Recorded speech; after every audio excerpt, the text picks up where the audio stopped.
오늘은 요한복음 7장 45절에서 53절의 말씀을 함께 나누겠습니다. 말씀을 봉독하겠습니다. 성전 경비병들이 대제사장들과 바리새파 사람들에게 돌아오니 그들이 경비병들에게 물었다. 어찌하여 그를 끌어오지 않았느냐? 경비병들이 대답하였다. 그 사람이 말하는 것처럼 말한 사람은 지금까지 아무도 없었습니다. 바리새파 사람들이 그들에게 말하였다. 너희도 미혹된 것이 아니냐? 지도자들이나 바리새파 사람들 가운데서 그를 믿은 사람이 어디에 있다는 말이냐? 율법을 알지 못하는 이 무지렁이들은 저주받은 자들이다. 그들 가운데 한 사람으로 전에 예수를 찾아간 니고데모가 그들에게 말하였다. 우리의 율법으로는 먼저 그 사람의 말을 들어보거나 또 그가 하는 일을 알아보거나 하지 않고서는 그를 심판하지 않는 것이 아니오. 그들이 니고데모에게 말하였다. 당신도 갈릴리 사람이요. 성경을 살펴보시오. 그러면 갈릴리에서는 예언자가 나오지 않는다는 것을 알게 될 것이요. 그리고 그들은 제각기 집으로 돌아갔다. 아멘. 예수 그리스도를 믿는 그리스도인에게는 특징이 있습니다. 이 특징은 신앙을 지키기 위해서 박해를 감내한다는 것입니다. 박해를 받는 것은 일상생활에 큰 지장을 초래합니다. 때로는 인간관계가 깨어질 수도 있고 때로는 경제생활이 불가능해질 수도 있습니다. 이로 인해 궁핍한 삶을 살 수도 있습니다. 그럼에도 불구하고 그리스도인은 박해를 인내하곤 합니다. 그런데 이 인내는 어느 종교와 같이 순교하면 내세에 더 큰 상을 얻기 위해 하는 것이 아닙니다. 그리스도인이 박해를 인내하는 이유는 주님을 사랑하기 때문입니다. 주님을 부인할 수 없기 때문입니다. 그렇기 때문에 자신의 탐욕을 채우기 위해서가 아니라 사랑의 마음으로 박해를 감내하는 것입니다. 오늘 본문에서는 이와 같이 주님을 믿게 되고 섬기게 된 자들이 박해받는 모습을 보게 됩니다. 우선 성전 경비병들이 나옵니다. 그들은 유대교 지도자들이 예수를 체포하기 위해서 보낸 자들이었습니다. 그들은 예수를 따라다니며 예수를 체포할 이유를 찾았습니다. 그런데 예수를 따라다니다 보니 예수님의 말씀을 듣게 되었고 또 예수님이 행하시는 기적들을 보게 되었습니다. 그래서 오히려 예수를 잡으러 온 사람들이 감동을 받고 예수님의 권위를 느끼게 되었습니다. 그들의 마음이 예수께로 향하게 되었던 것입니다. 그래서 경비병들은 예수님을 잡지 않았습니다. 자신에게 주어진 명령마저 수행할 마음이 없어졌던 것입니다. 이것은 자신의 직업을 잃을 수도 있는 일이었으며 또 큰 문책을 받을 수 있는 일이었습니다. 그럼에도 불구하고 그들은 예수 잡는 것을 포기했습니다. 그렇게 빈손으로 돌아가자 바리새인들로부터 질책을 받습니다. 미혹된 거 아니냐? 지도자들이나 바리새파 사람들이 예수를 믿는 사람이 어디 있느냐? 율법을 알지 못한다. 저주받을 것이다. 이와 같은 질책을 받습니다. 한마디로 얘기하면 제정신이면 예수를 잡아와야지 왜 잡아오지 않았느냐? 제정신이 아니구나 라고 이렇게 질책을 받은 것입니다. 바리새인들은 예수를 싫어했습니다. 정말 미워했습니다. 예수로 인해서 자신들의 입지가 약화되었기 때문입니다. 그들은 자신들의 체면을 세우고 싶은 마음이 가득했습니다. 그래서 경비병을 보내서 예수를 체포하게 했던 것입니다. 그런데 경비병이 예수를 체포해오지 않으니까 자신들의 뜻대로 이루어지지 않은 것 때문에 이 경비병들에게 비난을 퍼부었습니다. 이 세상에는 이웃 사람이 예수를 믿는 것으로 인해서 자신의 생각과 가치가 실현되지 않는 것 때문에 비난을 퍼붓는 경우들이 있습니다. 부모 같은 경우는 자신이 예수를 싫어하는데 자식이 예수를 믿게 되면 그로 인해서 자식을 박해하게 됩니다.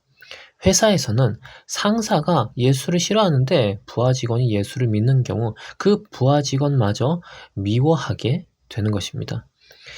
이렇게 그리스도인은 예수를 싫어하는 자들로부터 박해를 받게 됩니다. 그런데 그리스도인의 박해는 상하 관계에만 있을 때 박해가 일어날까요? 아닙니다. 동등한 관계에서도 박해와 조롱을 받을 수 있습니다. 오늘 나오는 니고데모가 그와 같은 일을 겪었습니다. 니고데모는 바리새인이었습니다. 그는 예수를 찾아가 가르침을 들었던 사람입니다. 예수님께서는 니고데모에게 다시 태어나야 하나님 나라를 볼 수 있다고 했고, 니고데모는 그 예수님의 가르침을 다 이해하지는 못했지만 예수님이 메시아라고 생각을 했습니다. 그래서 예수님이 십자가에 달려 죽은 뒤에 아리마대 요셉과 함께 예수님의 시신을 수습했습니다.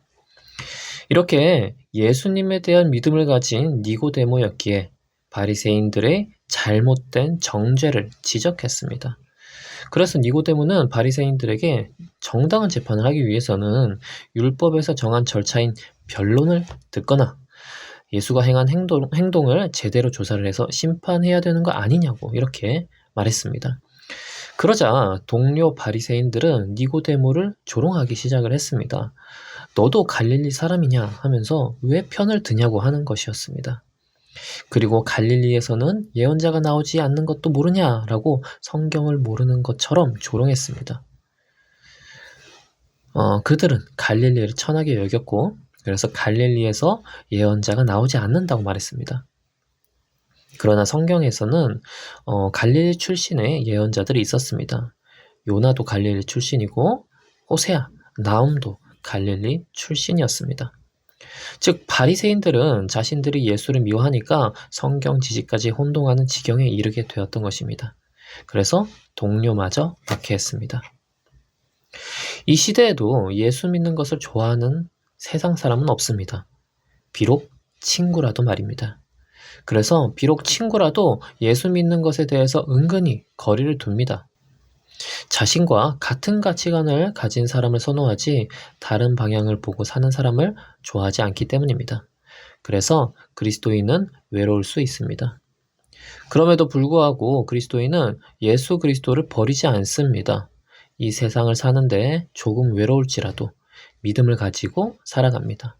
신앙 때문에 자신을 알아주는 사람이 없더라도 믿음을 가지고 꿋꿋이 사는 자가 바로 그리스도인입니다. 왜 그렇게 합니까? 많은 사람들과 함께하며 즐거운 삶을 살 수 있는데도 말입니다.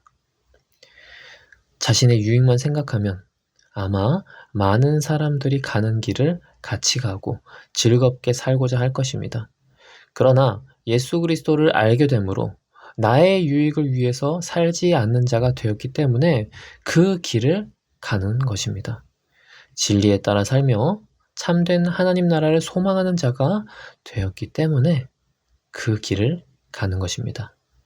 그래서 즐거운 삶을 살지 못하더라도 조금 외로운 삶을 살더라도 예수 그리스도를 떠나지 않는 것입니다. 이와 같이 그리스도인은 박해를 받습니다. 가족, 친구, 동료, 윗사람, 아랫사람 할 것 없이 모든 공동체로부터 박해를 받습니다. 그러나 예수 그리스도를 믿는 자는 더 이상 진리를 버릴 수 없습니다. 예수님이 너무 귀하고 진리가 너무 귀하기 때문입니다. 그래서 박해를 받고 외로움에 처하더라도 예수님과 함께 하면 그것으로 만족하며 살게 됩니다. 그러므로 박해받는 것은 이상한 것이 아닙니다. 미움받는 것은 이상한 것이 아닙니다. 그리고 잘못된 길을 가는 것도 아닙니다. 그러므로 인내하시고 그 길을 계속 걸어가시길 축복합니다. 기도하겠습니다. 하나님 아버지, 예수님을 믿는 것은 박해받는 일을 수반합니다. 예수 믿으면 무조건 복이 있다고 생각하는 오해를 벗게 하여 주시옵소서. 예수님의 진정한 제자가 되는 것은 예수님이 지신 십자가를 함께 지는 것입니다. 박해를 받는 것은 예수님의 제자로서 받는 일이니 그 일에 또 감사하게 하여 주시옵소서. 예수님의 이름으로 기도합니다. 아멘.